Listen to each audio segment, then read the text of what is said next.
Imagine waking up at morning and checking your phone. You made $317 overnight.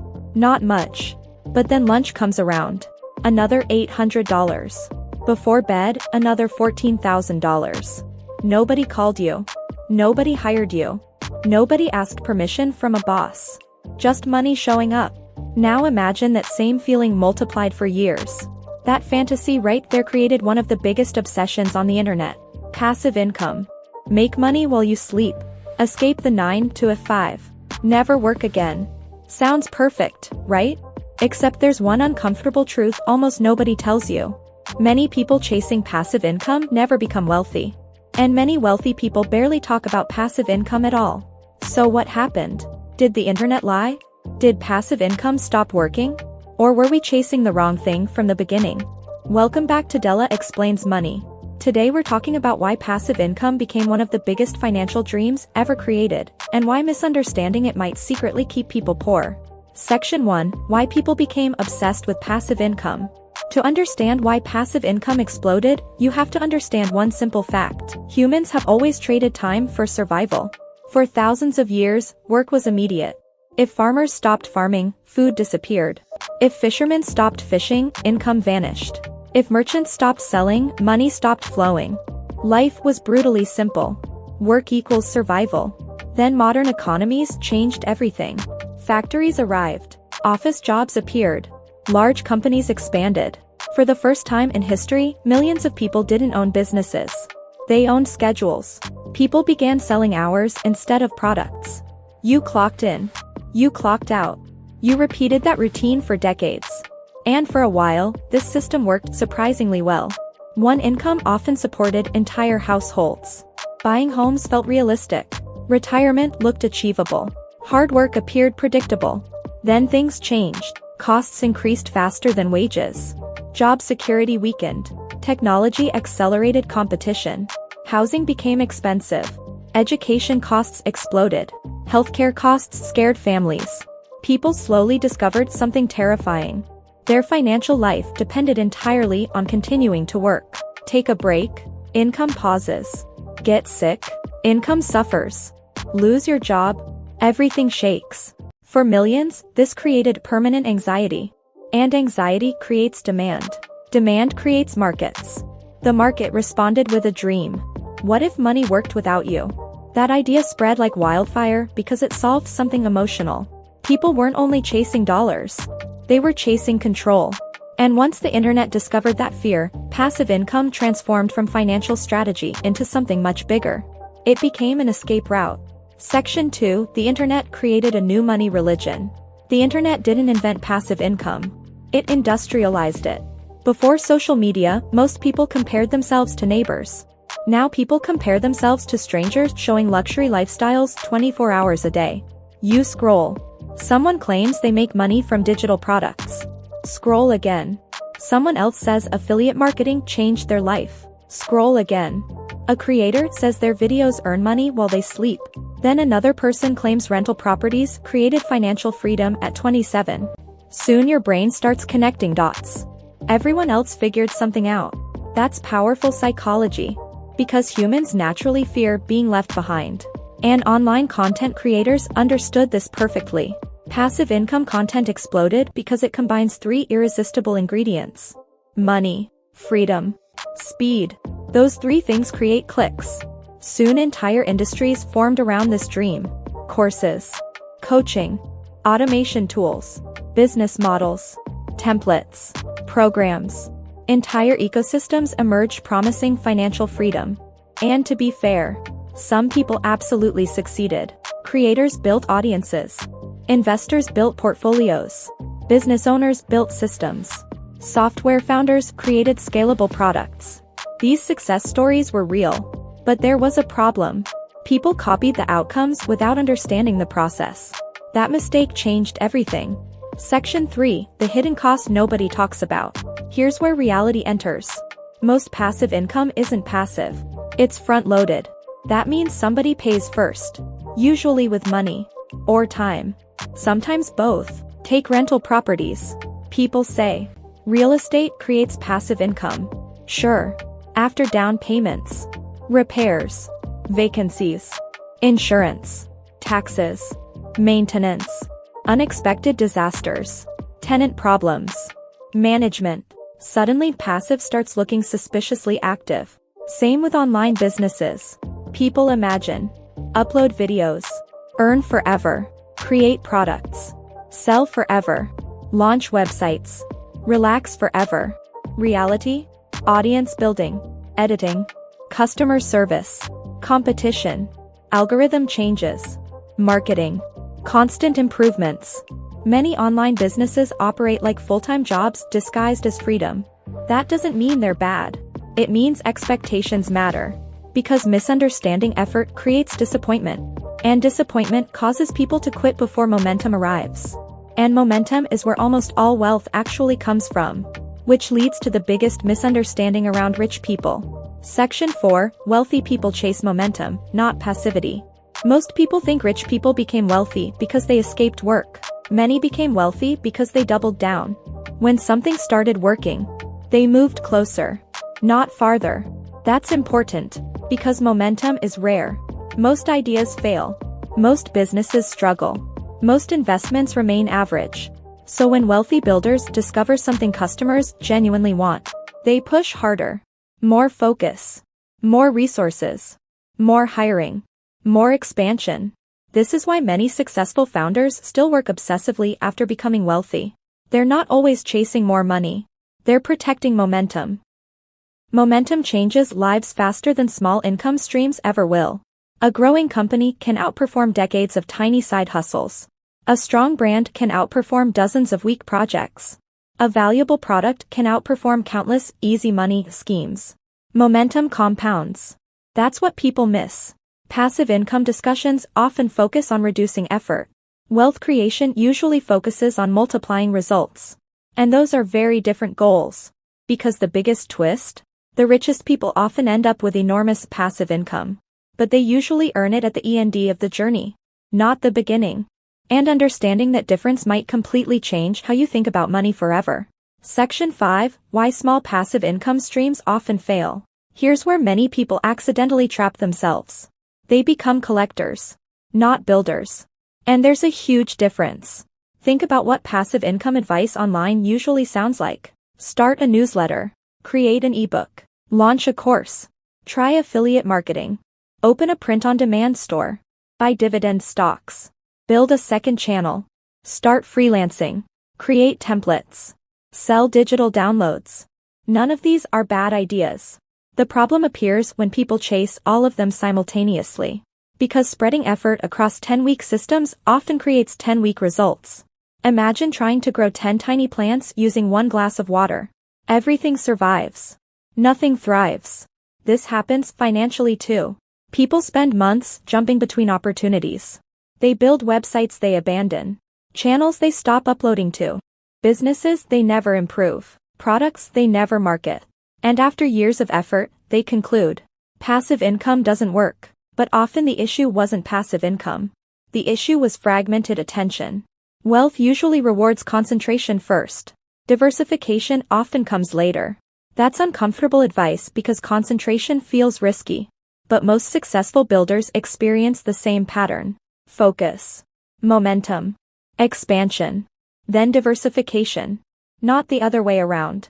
And this next part may be the biggest reason internet wealth advice creates frustration. People dramatically underestimate the amount of invisible work happening underneath success. Section 6, The invisible years nobody posts online. Imagine discovering a successful creator making $50,000 monthly from videos. What do you see? The revenue. The lifestyle. The success. What you usually don't see. 3 years uploading with tiny views. Hundreds of failed thumbnails. Thousands of rejected ideas. Learning editing. Learning storytelling. Studying analytics. Burnout. Self-doubt. Starting over repeatedly. Humans naturally compress timelines. We see outcomes. We ignore build-up. This creates dangerous expectations. Because if people expect fast success, normal struggle feels like failure. That's why many quit during the exact phase where momentum was beginning. There's a hidden truth behind most passive systems. The early years are often brutally active. A software company may require years before automation. A rental portfolio may require years before meaningful cash flow. An audience may require years before sponsorships. An investment portfolio may require decades before compounding becomes obvious. People love the harvest. Few people love planting seasons. And financial systems reward planting seasons. Section 7. What rich people actually buy. Here's an interesting pattern. As wealth increases, priorities change. Poor people often buy products. Middle-class people often buy comfort. Wealthy people frequently buy leverage. Leverage simply means multiplying output. Examples: hiring employees, buying software, building systems, purchasing distribution, using automation, acquiring businesses, owning assets. Why? Because time eventually becomes more valuable than money. This is where many misunderstand wealthy people. People assume rich individuals avoid work. Often they redesign work. Instead of personally doing everything, they create systems where effort scales. One salesperson closes 10 deals. A system closes 10,000. One employee handles customers. A process handles millions. One investment earns once. Ownership compounds repeatedly. The wealthiest people frequently optimize for scale, not passivity. Scale creates passivity later. That order matters. And now we reach the uncomfortable question. If passive income isn't the starting point, what should people actually focus on? Section 8. The better question to ask. Maybe the wrong question was, how do I make passive income? Maybe the better question is, what can I build that remains valuable without constant effort forever? Notice how different those questions feel. The first question focuses on extraction. The second focuses on creation. That shift changes decisions. Instead of chasing random trends, you build skills. Instead of chasing shortcuts, you build systems. Instead of chasing income streams, you build value streams. And value tends to survive longer. Ask yourself, can this solve a problem? Can this scale? Would people return to it? Can it survive competition? Would I still care about improving it years later? Those questions are boring. But boring questions often build extraordinary wealth, because money usually follows usefulness, not hype. Imagine two people. Person A spends 5 years jumping between trending side hustles. Person B spends 5 years becoming exceptional in one valuable area. Who creates stronger momentum? Usually person B. Not because talent matters more. Because repetition compounds. Attention compounds. Skills compound. Reputation compounds. Momentum compounds. And compounding quietly creates outcomes people later call luck. Because there's still one massive myth left. Even after people become financially successful, many discover freedom doesn't work the way they imagined.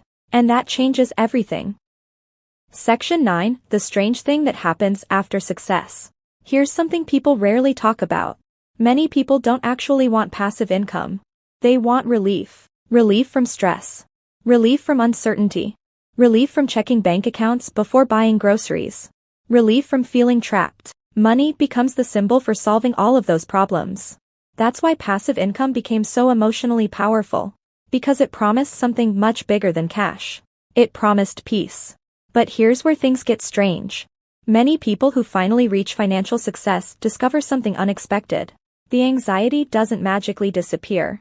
Because financial problems and emotional problems are not always the same thing. Someone earning more money may still fear losing it. Someone building a successful business may still feel overwhelmed. Someone achieving freedom may suddenly realize they don't know what to do with that freedom. That realization surprises people. Because the internet often sells wealth as a finish line. Real life treats wealth more like a new set of decisions. And this is why chasing only passive income can become dangerous. When money becomes the entire goal, people sometimes arrive financially successful but personally exhausted. So if passive income isn't the destination, what actually is? Section 10. The 3 levels of financial freedom. Most people imagine financial freedom as one giant moment. It usually happens in stages. Level 1. Stability. This is where bills stop controlling your emotions. Emergency expenses stop feeling catastrophic. Unexpected problems become inconvenient instead of devastating. Most people underestimate how powerful stability feels. Level 2. Flexibility. This is where you gain choices. You can change jobs, move cities, take breaks, spend time with family, say no more often. Many people discover flexibility matters more than luxury. Level 3. Autonomy. This is where your time increasingly belongs to you. Your systems support your lifestyle. Your investments contribute. Your businesses operate. Your assets produce.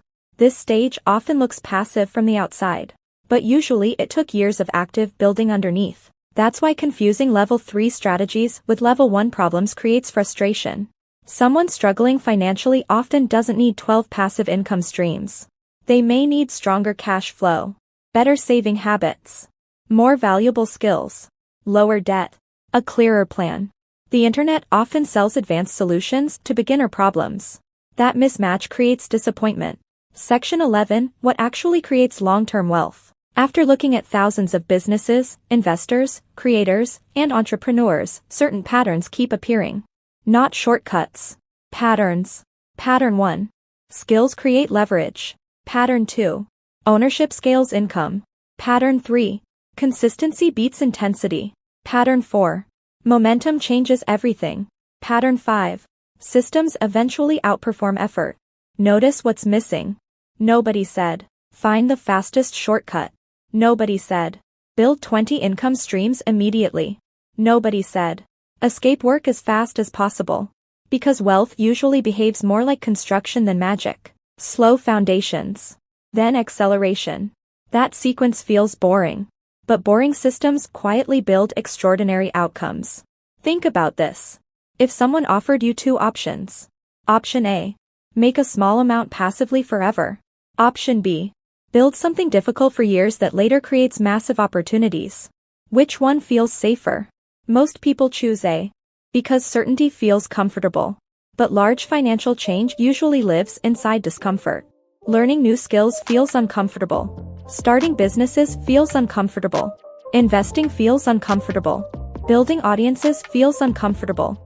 Growth frequently feels inefficient while it's happening. Only later does it look obvious.